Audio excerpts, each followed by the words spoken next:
aliyetoa wazo la kukimbia dabi ana kiti chake mbinguni. Ni maneno ya Mchome Mapovu, ambapo mzee wa VAR Mchome Mapovu na shabiki kindakindaki wa klabu ya Simba amewashukuru waliotoa wazo la kutoleta timu uwanjani. Kwa mujibu wa Mchome, anadai kwamba aliyetoa wazo la kukimbia, basi kama sio CEO wa timu ya Simba, basi inatakiwa apewe CEO katika timu hiyo, kwa kuwa alitumia akili sana na aliona mbali zaidi.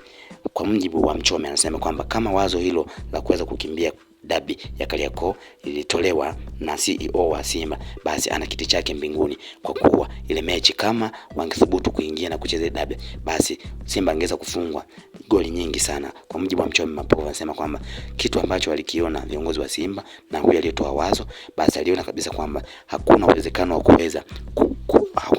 kuweza kupeleka timu uwanjani, kwa kuwa tungefungwa goli nyingi sana. Tofauti na hapo, ndio maana wakaamua kuweza kutoa kisingizio cha kudai kwamba wamezoea kufanya mazoezi, ila ukweli ni kwamba timu tulikuwa hatuna, na ndio maana tukaamua kutoa kisingizio hicho na tukakoma hapo kwamba tumevunjiwa, tumekataliwa na imevunjwa kanuni ya kushindwa kuingia kufanya mazoezi. Hivyo aliyetoa wazo hilo inatakiwa aweze kushukuriwa sana na abarikiwe, kwa kuwa siku hiyo tungeweza kuingiza timu uwanjani, basi timu hiyo ingeweza kupasuliwa goli nyingi zaidi na Yanga. Aliweza kufunguka Mchome Mapovu, ambapo ameweza kutolea maoni yake baada ya klabu ya Simba kuweza kutokupeleka timu uwanjani ambayo itakiwa ipigwe dabi ya Machi 8, na badala yake kutoa sababu ya kudai kwamba walizuiwa na klabu ya Yanga kutokufanya mazoezi na mabouncer wao, huku akiwa anampa pongezi aliyetoa wazo hilo, kwa kuwa ndiye mtu ambaye anasifika zaidi, kwa kuwa vinginevyo watu